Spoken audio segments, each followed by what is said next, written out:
Olá, meu nome é Frederico Canuto, sou coordenador da pesquisa Pedagogias Políticas, Arte, Cidade, Urbanismo e Democracias, código APQ 0055417, financiada pela FAPEMIG. Apresentarei a pesquisa ocorrida entre 2017 e 2024 a partir desse slide aqui apresentado, que é o nosso sumário.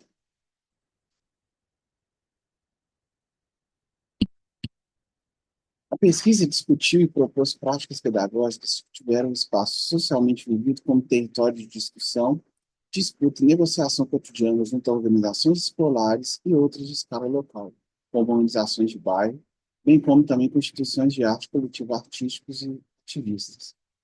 Colaborando na ativação de formas de pensar a gestão de suas especialidades locais, interseccionadas por conhecimentos advindos do campo das artes e expandida pela transversalidade atual via conhecimentos populares e tradicionais, essa investigação teve como objetivo pensar os afetos e a política envolvidos na criação de redes de solidariedade, cuidado e ajuda mútua, como princípios para formas renovadas de educação democrática da cidade. A metodologia aplicada se deu da seguinte forma.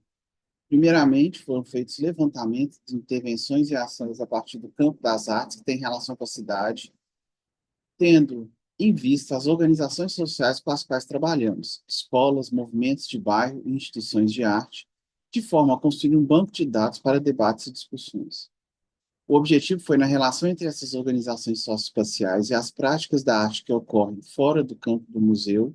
e da galeria de arte, discutir o seu potencial disruptivo da comunidade e instituições na sociedade e cidade como elemento central. Após tais primeiros diagnósticos sobre o estado da arte, trabalhamos juntos a tais organizações como contexto para a construção de experimentos que colocassem em discussão a relação entre o espaço produzido e a realidade local. A partir daí, junto a estes, fizemos um levantamento da rede de atores que ali perpassaram, de forma a estabelecer uma rede própria de apoiadores e multiplicadores, assim como perceber o potencial raio de ação do experimento. Organizamos reuniões coletivas a fim de decidir recortes conceituais e temas de trabalho a partir dos quais construir o experimento, e construímos dispositivos, organizamos eventos e o que mais foi necessário, de forma a pensar maneiras de sensibilizar a comunidade sobre a relação com a cidade. E, finalmente, usamos sites e livros como espaço de divulgação dos processos, discussões e resultados. Na parte escola, outras escolas de experimentações pedagógicas, a pesquisa se desenvolveu junto a três grupos socioespaciais.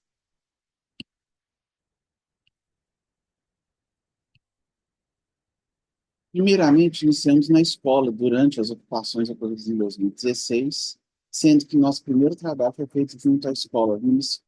municipal e estadual, onde produzimos dispositivos criados nessa aproximação pela arte, a partir desses, aí na tela, cronogramas, ou que a gente chamava currículos ocultos, onde mostrava, durante as ocupações de 2016, os desejos dos próprios estudantes a respeito do que deveria ser ensinado em sala de aula. A partir A partir da arte, problematizamos ensino, pedagogia ou escola, tanto criticamente quanto a partir de intervenções junto a grupos locais em Belo Horizonte, como também partindo de experiências gestadas pelo poder público, como mostra esse mapa aí cartográfico das políticas públicas organizadas pelo Estado, pelo município, tendo a escola como centro multiplicador. Na parte de outras escolas, como, por exemplo, a União Pro Melhoramento de Santo Inês, o que a gente trabalhou, o que a gente fez foi acompanhar a expansão da pesquisa que considerava que os processos pedagógicos que são atravessados pelo campo das artes se dão em espaços de grupos socioespaciais. Então, a pesquisa se deu tanto no âmbito da disciplina que eu lecionava à época na Escola de Arquitetura, Oficina de Planejamento Urbano Local, como de trabalhos de mestrado por mim orientados, tendo esses movimentos ou organizações socioespaciais de bairro como apoiadores, multiplicadores e parceiros de pesquisa. Infelizmente, há de se considerar, inclusive, os limites de tais experimentos, visto que eles foram feitos em caráter ensaístico devido à emergência de saúde pública dada pelo Covid-19 durante os anos de 2020 a 2023. E, finalmente,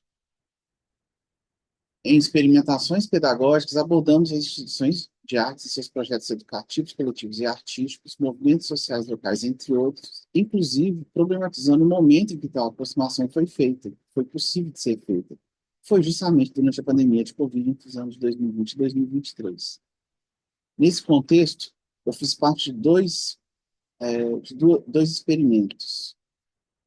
O primeiro, eu fiz parte da equipe curatorial da Mostra de Arte Córregos Vivos, onde, é, onde, junto a colaboradores, discutimos a relação pedagógica pelas vagas, surgida pelo encontro de diversas lideranças e profissionais na Bacia do Cercadinho, em Belo Horizonte, e no projeto Práticas e Encontros, cujas entrevistas e encontros ocorreram em 2022 e teve como resultado um livro publicado em 2024 chamado Encontro de Práticas, discutimos também uma relação pedagógica surgida pelo encontro entre diversas lideranças e profissionais que atuam em campos epistemológicos bastante diversos, tendo sempre a cidade como um campo de discussão comum. Como conclusão, penso que a arte pensada e usada como ferramental de modo de construir estratégias de sensibilização da comunidade escolar e organizações sociais construiu tentativas de sensibilização para a sociedade nessa pesquisa. Em seu embrincamento com a vida cotidiana e lutas pela existência de organizações sociais antissistema, por exemplo, a própria arte, em sua história, se diluiu no ordinário, como ocorreu com a arte participativa durante o século XX, por exemplo, mostrando a cada momento uma distinção em relação ao mundo fora dos museus e galerias. Ao sair de seu campo disciplinar circunscrito em direção a intervenções provocativas que se alongam no tempo ou têm interesse por mudar e transformar o mundo, a arte se transformou em vida, o que é a preocupação primeira de uma arte centrada em mudanças sociais. Entretanto, é justamente nesse brincamento que se territorializa uma ambiguidade que enfraquece o potencial subversivo também da arte. Ao deixar de ser vista como um modo de olhar um mundo temporário e fugitivo, portanto aperta a especulações, se torna arquitetura com suas demandas práticas, economia com a crueza de balanço financeiro e assim por diante. Ao se brincar na vida, ela perde o que é de sua especificidade. Talvez seja por isso que atualmente a arte se encontra retraída, voltada hoje aos espaços de legitimação como galerias de arte, museu e transformada em cultura por ativistas. Ao mesmo tempo, se pensarmos a arte para além daquela europeia, existente em museus, e pensando sim naquela vivida em grupos tradicionais e subalternizados antes de ser apropriada e cooptada como objeto museográfico na modernidade, um caminho se abre. Repensar a cultura negra, indígena e mesmo a periférica sobre outros termos e concepções que colocam a arte como parte da vida e não como passado, muda completamente o potencial emancipatório e autonomista de processos pedagógicos, seja na escola ou junto a organizações sociais, especialmente levando em conta que essas últimas são justamente resultado da falência de uma organização europeia ou imperialista colonial como organizador da vida. Obrigado.